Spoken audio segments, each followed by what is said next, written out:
Okay, so on the Halo series, Master Chief just lost his virginity, and fans are divided. Now, it's a pretty big departure from the Halo games where John 117 is depicted as an aesthetic superhero who only shows a sentimental attachment to his holographic companion Cortana, and has likely never had sex due to being kidnapped by a Spartan programmer as a child. The series hasn't exactly followed that path, of course, over season 1, with Pablo Schreiber's Master Chief frequently removing his helmet, which is another hot button for fans, and dealing with the surge of memories and emotions after encountering a Forerunner artifact. This is really getting far from what a lot of fans thought this series was going to be. I'm not an Xbox guy at all, so I haven't really paid attention to the series that much, but for fans who I know are watching, they hate it.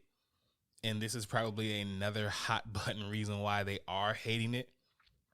Another thing I never understood is that I don't care about the sexual orientation.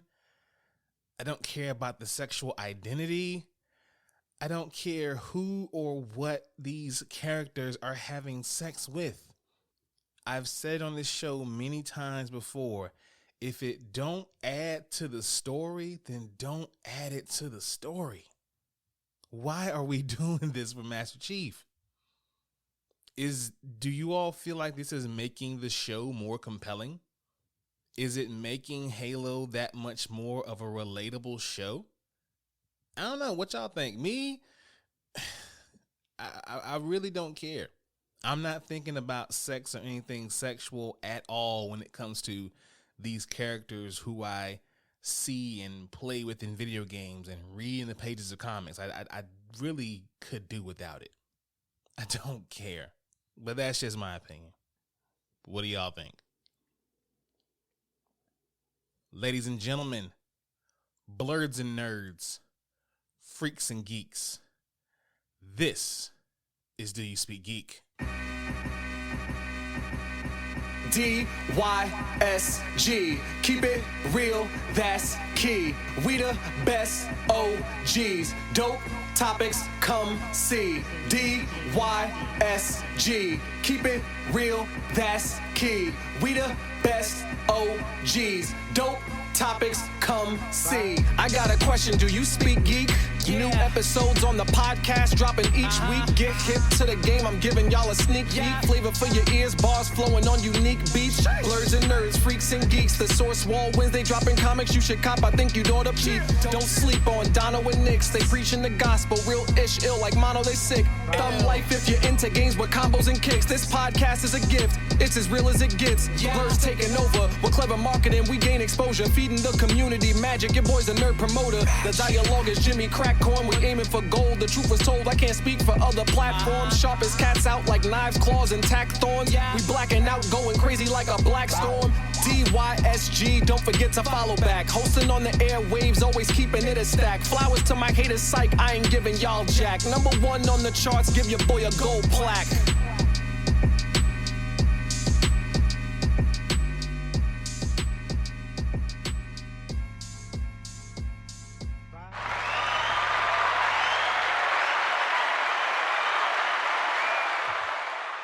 Yo, what's good, everybody? It's your boy Nick's back again. This is Do You Speak Geek, episode 117.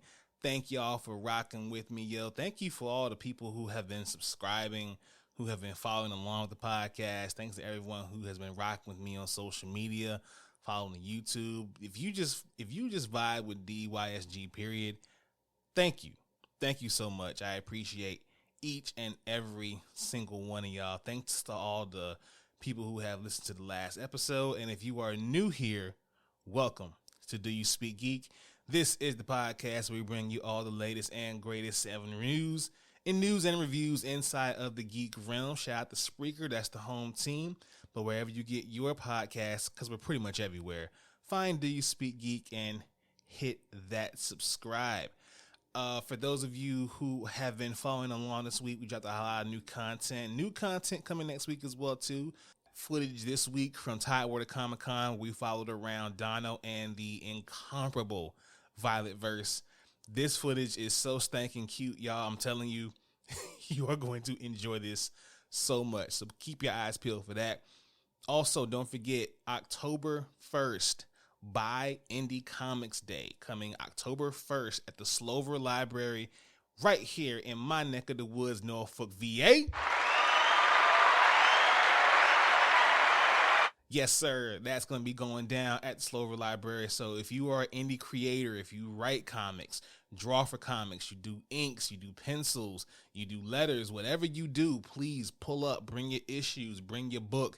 It is going down. Buy Indie Comics Day, October 1st, 2022 at the Slover Library in Norfolk, VA.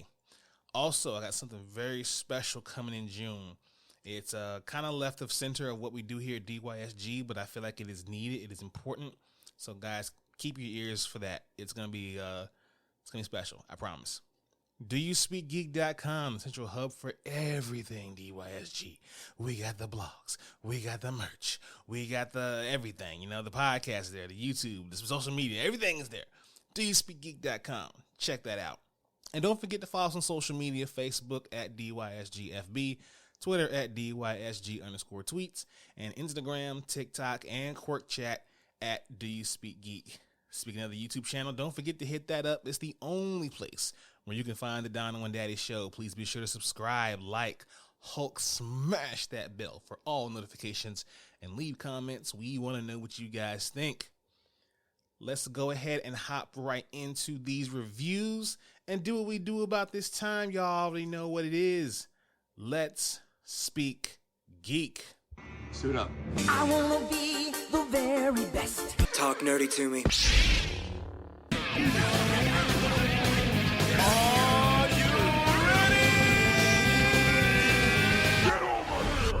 All right, people, and news and reviews. We got reviews coming at you at rapid fire. We have Firestarter.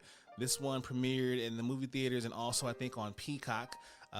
Despite solid performances from Zac Efron and Ryan Kier Armstrong, Firestarter feels stifled in story and presentation.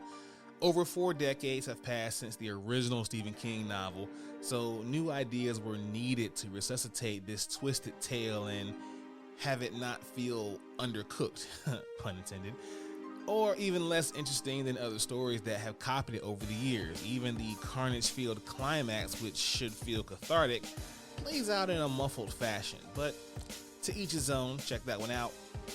The Sony WH-1000XM5 headphones. Y'all, these jokers are bad, I'm telling you. It's the biggest upgrade we've seen, waiting for Sony's flagship wireless headphones thus far. The new design and AI makes the noise canceling stronger, while the ambient listening mode is splendidly natural. Audio quality is impeccable too, whether you want to listen to intricate classical music or a rocking action movie. These headphones can do it all. I might have to get a pair. You know what I mean? I might have to get a pair of these, for real. Salt and Sacrifice is an ambitious sequel that attempts to integrate Monster Hunter mechanics into an already crowded Metroidvanian Souls-like formula. It's not a great mix, but the strength of its core combat, customization, and a refreshing co-op makes it a little worth, at least worth a look. So check that out at least, you know?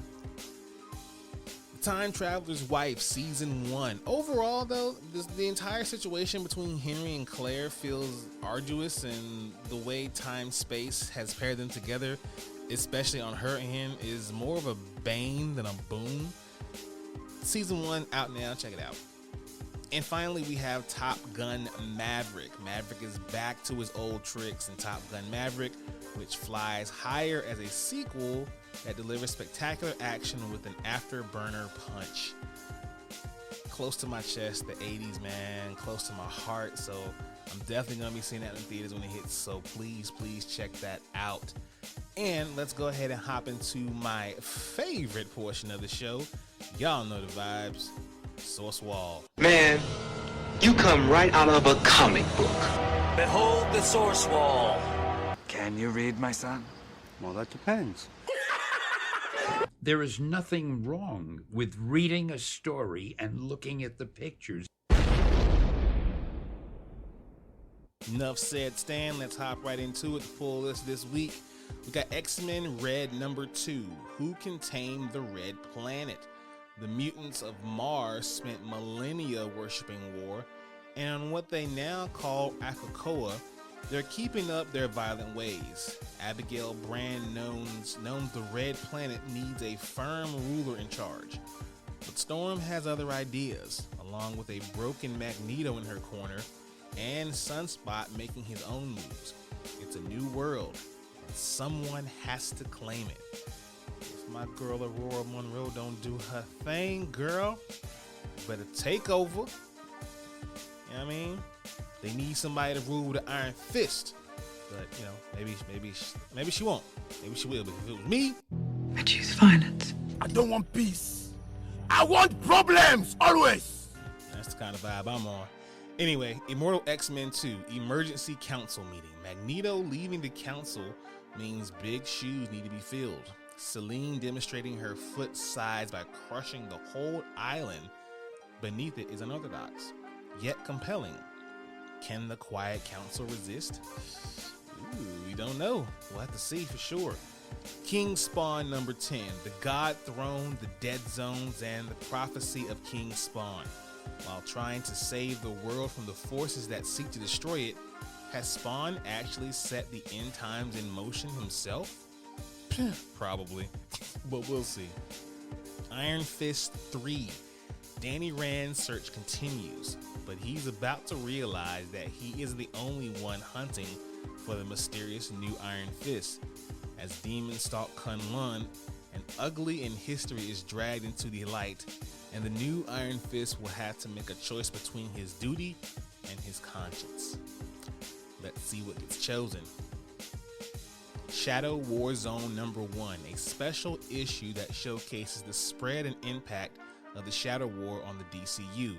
Talia al Ghul has put out a hit on anyone who has ever worked with Deathstroke, and that includes the Black Canary. Where has Luke Fox been? Talia is sick of watching from the sidelines and joins the battle herself. Also featuring the new villain Angel Breaker. What is her connection to Ghostmaker? Man, we're gonna find out for sure. This story here has been a trip. I can tell you that right now. Bolero 5. 20 years later, the fate of destruction is also the joy of rebirth. Beyond jealousy and desire, beyond hate and betrayal, the final choice. The end of the multiverse. The end of Bolero. Will you be okay? Probably not the way this series is going, man. Whew, sheesh. And finally, we have New Masters #4. The Outcasts believe they've gotten away with a priceless alien artifact known as the Eye of Kimono.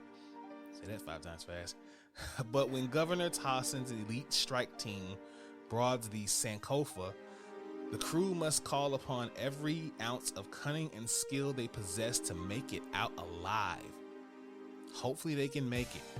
Y'all can pick those up and other issues this Wednesday at your local comic book store. Now in Source Wall news, Spider-Man is turning 60. Ooh, Spidey, you old man. And Marvel is revealing 2 major comics for Spidey's big anniversary. First, Marvel is paying tribute to Spidey's first adventure with Amazing Fantasy 1000. This oversized anthology issue features stories from both Marvel veterans like Dan Slott, Jonathan Hickman, and Rainbow Rowell, as well as newcomers like Veep, creator Armando Lancini, and novelist Anthony Falcone. Even the Sandman co-creator Neil Gaiman is returning to the Marvel Universe to pen a new story. Ooh, Neil Gaiman on Spider-Man, let's go. The stories in Amazing Fantasy 1000 won't necessarily focus on the beginnings of Spider-Man's superhero career. Marvel teases that Slott and Jimmy Chung's story will flash forward in time to explore the bond between Peter and Mary Jane, while Falcone and Michael Choi's story will introduce a new villain to Spidey's rogue gallery. In addition to this anniversary special, Marvel is also teasing the 3rd and final chapter in the multiverse epic that started with 2014 Spider-Verse crossover. Slott is returning for a series dubbed End of the Spider-Verse. Marvel has yet to reveal the series artists or how many tie-ins come involved. In the meantime, Marvel is setting up this crossover with a new volume of Edge of Spider-Verse. Much like the original 2014 series, which introduced multiversal heroes like Spider-Gwen, the new Edge of Spider-Verse will debut 5 more alternate universe versions of Spider-Man. Getting even more spiders? Among them are Night Spider, a version of Black Cat who was bitten by a radioactive spider, and the kit-wearing Spider-Laird. The first 3 issues of Edge of Spider-Verse will ship in August, which could suggest End of Spider-Verse will launch as soon as September or October. Though the animated movie Spider-Man Across the Spider-Verse will be delayed again, Marvel may opt to wait until 2023 to bring the Spider-Verse crashing down.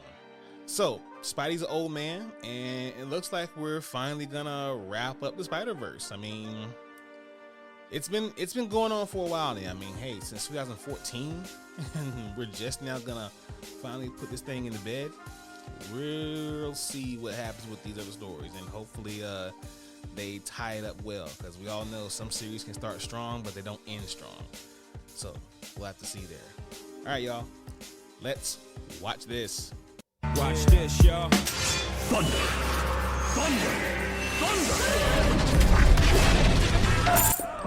Lannister always pays his debts.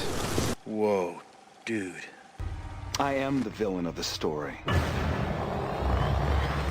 All right, and watch this. We have Avatar: The Way of Water. First teaser and trailer. Now, if you all went and saw Doctor Strange Part 2, Multiverse of Madness, you caught that new trailer for Avatar. The trailer opens on the familiar floating mountains of Pandora, following the Na'vi as they travel around the planet's azure blue seas and bioluminescent bays atop great winged banshees and enormous aquatic creatures to protect their home from impending danger. The Sully family is also ready for battle as Jake reminds Neytiri that their family is their fortress. Set more than a decade after the events of the first film, Jake and Neytiri now have 3 Na'vi children named Natim, Turkey, and Loak, as well as an adopted human son called Miles Sirocco, aka Spider, who they must fight to keep safe from the new threats that are encroaching on their world. Avatar: The Way of the Water stars Zoe Saldana, Sam Worthington, Sigourney Weaver, Stephen Lang, Cliff Curtis, Joel David Moore, CCH Pounder, Eddie Falco, Jermaine Clement, Giovanna Ribisi, and Kate Winslet. So there's a good mix of franchise favorites and Na'vi newcomers, one of which is featured on a newly released poster for the upcoming sequel. Yo, I'm with it. Let's see what we got, man, because the Na'vi have been absent for a while. James Cameron has been threatening for so long to give us this movie, so we finally can see what he has, and hopefully if it does well, he will shut up about the superhero movies, because he's like the biggest enemy of these. He hates superhero movies. But if it does better, then we'll leave it alone. But if not, ooh, you gonna get clowned in them comments, Mr. Cameron. Anyway, that's all I got for Watch This. Let's go ahead and hop into Thumb Life. Peace, love, and video games! It's on like Donkey Kong.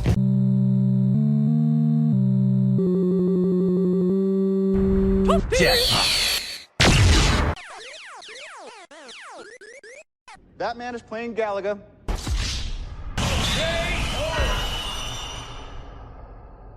All right, gamers, in Thumb Life news, WWE has signed a deal to make an RPG.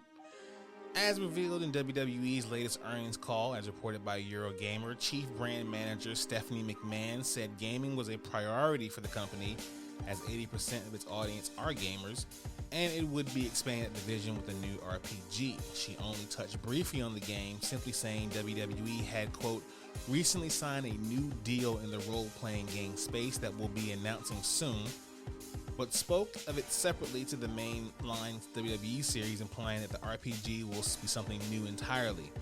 McMahon was speaking amid a wider discussion of the company's video games, so this will presumably be a video game RPG rather than a tabletop RPG. Okay, WWE, we'll see what you do. I don't understand why they're getting into the video game market heavier than they already are. I mean, like I said, you know, y'all really got to focus on your main product, and that is professional wrestling. But if they don't want to focus on that and do other things, I really don't know what to tell you, WWE. I mean, yeah, y'all thinking of all these other ways to make more money doing other things, but you don't want to focus on the horse that got you here. Anyway, I digress. I'll move on because that's. Whew. Anyway, finally we have Gotham Knights. PS4 and Xbox One versions have been canceled. When the game was first revealed back in 2020, it was set to include PS4 and Xbox One versions, but those have seemingly been canceled ahead of release. In an announcement about new gameplay trailer the other day, publisher Warner Bros. Interactive included a very short note about the last gen versions of the game are no longer being released. No specific reason was given other than to say that it would provide players with the best possible gameplay experience. After a delay, the game will arrive on October 25th, PS5, Xbox Series XS, and PC via Steam and Epic Game Store only. Well, there you have that. I mean, I see why, if I think about it. I mean, with them loading so much into this game as far as graphic wise and gameplay, and really pushing the limits of what they can do with this game, you have to have hardware that can be comparable with it. And maybe the PS4 and the Xbox One just don't have what it takes to really produce this game. So if that's the case, then yeah, I understand. It just sucks for people out there who don't have PS5s and Xbox Series X's and PCs. I'm not one of those people. I'm sorry. I'll move on. Let's speak technical for a moment. Technically speaking, Your technological advancements. 1.21 gigawatts. Have you tried turning it off and on again? All right, now, technically speaking, Apple is finally discontinuing the iPod Touch. I know a lot of you are saying, like, what? They still make those? Yeah, they were anyway. The tech giant announced the iPod's discontinuation on its website, saying that the MP3 player is essentially redundant amid Apple's range of other products that are capable of playing music, including the iPhone, iPad, and HomePod Mini, to name a few. The iPod Touch will be available at several retailers as well as Apple's direct website while supplies last. Music has always been part of their core at Apple, and bringing it to hundreds of millions of users in a way iPod did not impact more than just the music industry. It also redefined how music is discovered, listened to, and shared. This is a quote from Apple's Senior VP of Worldwide Marketing, Greg Jaworski, said in a recent press release. The first iPod was released in October 2001 and has since gone on through 26 different iterations, with the most recent model, the 7th generation iPod Touch, released on May 28th in 2019. Man, I will have to agree with that. iPod really defined listening to music in a way that no other company has done. So shout out to the iPod, the end of the era. We will definitely miss you. And yeah, it is what it is, man. We got to move on to bigger and better things, right? All right, you nerds, let's mark out. So what you gonna do?